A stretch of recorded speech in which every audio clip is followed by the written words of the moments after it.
Salvebit ეს ჩვენ ვისაუბრებთ არაქონებრივი ზიანისათვის ზიანის ანაზღაურებასთან დაკავშირებულ საკითხებს. მუხლი 413. ზიანის ანაზღაურება არაქონებრივი ზიანისათვის. ორ ნაწილიანია აღნიშნული მუხლი. არაქონებრივი ზიანისათვის ფულადი ანაზღაურება შეიძლება მოთხოვნილი იქნეს მხოლოდ კანონით ზუსტად განსაზღვრულ შემთხვევებში, გონივრული და სამართლიანი ანაზღაურების სახით. სხეულის დაზიანების ან ჯანმრთელობისათვის ნების მიყენების შემთხვევებში დაზარალებულს შეუძლია მოითხოვოს ანაზღაურება არაქონებრივი ზიანისათვისაც. წარმართავთ. აღნიშნული მუხლი ითვალისწინებს არაქონებრივი ზიანის ანაზღაურებას მხოლოდ კანონით ზუსტად განსაზღვრულ შემთხვევებში. თუ გავითვალისწინებთ მის შინაარსობრივ დატვირთვას, არაქონებრივ ზიანად შეიძლება ჩაითვალოს მორალური ანუ ფსიქოლოგიური ზიანი. ქონებრივი ზიანისაგან განსხვავებით, რომელიც ნატურით გამოხატული, ეგრეთ წოდებული მატერიალიზებული ზიანია, ქონების გარეგნული გამოსახვა შესაძლებელი და ზიანის სიდიდის განსაზღვრაც შედარებით იოლია, არაქონებრივი, ანუ მორალური ზიანის კოდენობის განსაზღვრა დამოკიდებულია დაზარალებულის სუბიექტურ მიდგომაზე, მისი არამატერიალური სიკეთის ხელყოფისადმი, რის გამოც მისი სიდიდის შეფასება შედარებით რთულია. მიუხედავად ამისა, კოდექსის მე-18 მუხლის მე-6 ნაწილი იძლევა ქონებრივ ზიანთან ერთად არაქონებრივი, ანუ მორალური ზიანის ანაზღაურების მოთხოვნის უფლებასაც, როდესაც ასეთი წარმოიქმნება პირის ბრალეული მოქმედების შედეგად. მორალური ზიანის ანაზღაურება შეიძლება ქონებრივი ზიანის ანაზღაურებისაგან დამოუკიდებლადაც ან მასთან ერთადაც იქნეს ეს მოთხოვნა. განსაკუთრებით მრავლად არის მორალური ზიანის ანაზღაურების მოთხოვნის უფლება სისხლის სამართლის საპროცესო კოდექსში. ამდენად არაქონებრივი ზიანის ანაზღაურების მოთხოვნა არ გამომდინარეობს მხოლოდ კერძო და საჯარო სამოქალაქო სამართლებრივი ურთიერთობებიდან. ეს უფლება დაცულია სხვა კანონებითაც. თუმცა, რა თქმა უნდა, სასურველი იქნებოდა არსებულიყო ჩამონათვალი კონკრეტულად კანონით ზუსტად განსაზღვრული იმ შემთხვევებისა, აქ ზოგადად არის ნათქვამი კანონით განსაზღვრული შემთხვევებისა.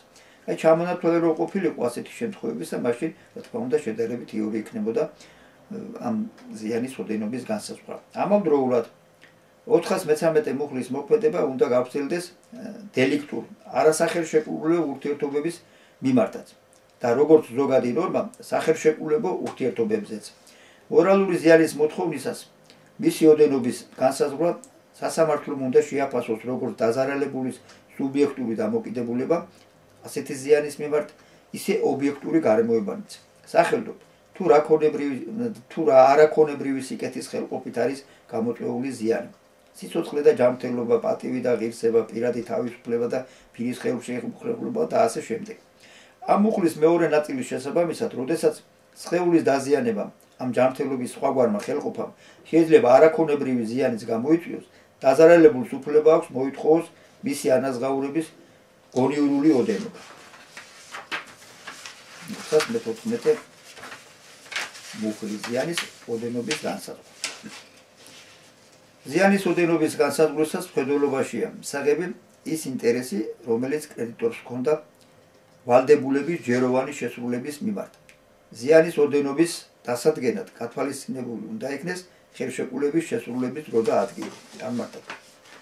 მოცემული ნორმა ითვალისწინებს რა კრედიტორის დაინტერესებას ზიანის ოდენობის განსაზღვრისათვის, როდესაც ზიანი გამოწვეულია ვალდებულების არაჯეროვანი შესრულებით ან საერთოდ შეუსრულებლობით, უპირატესად გულისხმობს ზიანის ნამდვილობას, ანუ რეალურ ფაქტორს. ხოლო შემდეგ დროსა და ადგილს, სადაც ვალდებულების არაჯეროვანი შესრულებით დადგა ზიანი.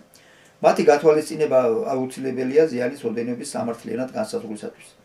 ზიანის უტყუარობა თანაბრად ვრცელდება როგორც ქონებრივი, ისე არაქონებრივი ზიანის ოდენობის განსაზღვრისას. ამავდროულად მხედველობაშია მისაღები ის გარემოებაც, რომ ცალკეულ შემთხვევებში ზიანის ოდენობა უშუალოდ სუბიექტური ფაქტორებით ისაზღვრება. მაგალითად, ნივთის ხანგრძლივი მოხმარება ობიექტური გარემოებაა, ხანგრძლივი მოხმარება შეიძლება შეამციროს მისი ღირებულება და ზიანის ოდენობას. შესაბამისად განისაზღვრება ესე იგი ნაკლები ღირებულება. მაგრამ ამავე დროს შესაძლებელია, რომ მას დაზარალებულისათვის სწორედ ამ დროს ჰქონდეს განსაკუთრებული ინტერესი. მაგალითად, ანტიკვარული ნივთები, იშვიათი წარმოშობისა შესრულების ნივთები, წიგნის ეგზემპლარი, რომელიც შენიშვნებით არის სავსე და ასე შემდეგ. თვითონ შეიძლება ღირებულებითი ფასეულობა დაკარგული ქონდეს, შედარებით დაბალი ქონდეს, მაგრამ იგი წარმოადგენდეს, ესე იგი, პიროვნების სუბიექტური მიდგომის თვალსაზრისით მისთვის ძალიან მნიშვნელოვან ნივთს. აი, ამაზეა საუბარი. ზიანის ანაზღაურების ოდენობა უნდა განისაზღვროს სამართლიანად, სუბიექტური და ობიექტური გარემოებების გათვალისწინებით, რათა ამან უშედეგოდ არ წარმოშვას უსაფუძვლო გამდიდრების შემთხვევა.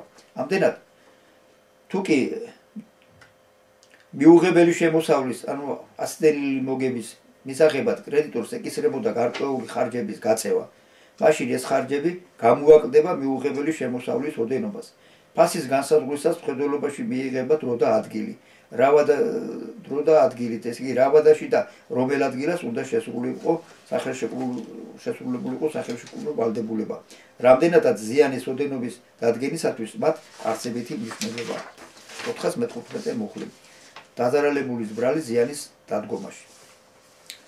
თუ ზიანის წარმოშობას ხელი შეუწყო დაზარალებულის მოქმედებამაც, მაშინ ზიანის ანაზღაურების ვალდებულება და ამ ანაზღაურების მოცულობა დამოკიდებულია იმაზე, თუ უფრო მეტად რომელი მხარის ბრალით არის გამოწვეული ზიანი.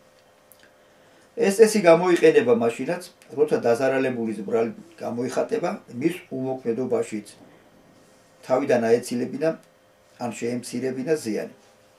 განმარტავ. აღნიშნული მუხლის პირველი ნაწილის შინაარსიდან გამომდინარეობს, რომ ზიანის ანაზღაურების ვალდებულება და მისი ოდენობა განისაზღვრება მხარეთა ბრალეულობის ხარისხის შესაბამისად. ამდენად, ასეთ ვითარებაში მოქმედებს პრინციპი, ყველა პასუხს აგებს მხოლოდ საკუთარი ბრალეული მოქმედებისათვის. რაშიც იგულისხმება, რომ ზიანი შეიძლება ანაზღაურდეს ნაწილობრივ, ვინაიდან მისი სრული მოცულობით დაზარალებულზე დაკისრება გამოიწვევდა მეორე მხარის უსაფუძვლო გამდიდრებას, რაც უსამართლობა იქნებოდა. დაზარალებულის თანამონაწილეობა ზიანის დადგომაში შეიძლება გამოიხატოს როგორც მის უშუალო მოქმედებაში, ასევე ისეთი მოვლენის დადგომაშიც, რომლის მიმართაც თვითონ არის რისკის მატარებელი. ეს თანამონაწილეობა შეიძლება გამოიხატოს როგორც სახელშეკრულებო, ისე არასახელშეკრულებო ვალდებულებით ურთიერთობებში.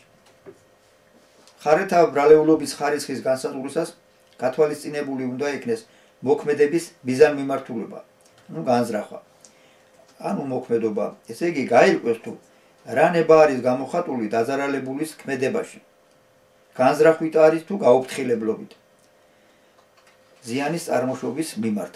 ზიანის ოდენობის განსაზღვრის რამდენიმე მაგალითს მოვიყვანთ. თქვათ დაზარალებული მოქმედებდა განზრახვით. ამ შემთხვევაში მიუხედავად იმისა, მოვალე იმოქმედებდა განზრახ თუ გაუფრთხილებლობით, ზიანის ანაზღაურება გამორიცხულია. შემდეგი შემთხვევა, დაზარალებული მოქმედებდა უხეში გაუფრთხილებლობით, მოვალე კი განზრახ. ამ შემთხვევაში დაზარალებულს ზიანი აუნაზღაურდება სრული მოცულობით. მით უფრო გამართლებული იქნება ეს, რა თქმა უნდა, თუ დაზარალებული მოქმედებდა მარტივი გაუფრთხილებლობით. შემდეგი შემთხვევა, დაზარალებული მოქმედებდა უხეში გაუფრთხილებლობით, ასევე მოქმედებდა მოვალეც. ასე დროს დაზარალებულს ზიანი აუნაზღაურდება ნაწილობრივ. ორივეს დაეკისრება სანახევროდ ზიანის ანაზღაურება. შემდეგი შემთხვევა, დაზარალებული მოქმედებდა მარტივი გაუფრთხილებლობით, მოვალე კი ერთ შემთხვევაში უხეში გაუფრთხილებლობით, სხვა შემთხვევაში კი მარტივი გაუფრთხილებლობით. პირველ შემთხვევაში, თუ სახელშეკრულებულა ურთიერთობა, ზიანი ნაწილობრივ ანაზღაურდება. არასახელშეკრულებო ურთიერთობის დროს, დელიქტური ურთიერთობებში კი იგი ანაზღაურდება სრული მოცულებით. მეორე შემთხვევაში ზიანი ნაწილობრივ ანაზღაურდება. ცალკეულ შემთხვევებში შეიძლება დაზარალებულის მოქმედება თავიდან აიცილოს ზიანი, ან შეამციროს იგი. თუ კი დაზარალებული შეგნებულად არ ახდენს ამ მოქმედებას, იგი განიხილება როგორც ბრალეული უმოქმედობა და გამოიყენება 405 მუხლის პირველი ნაწილით გათვალისწინებული წესი.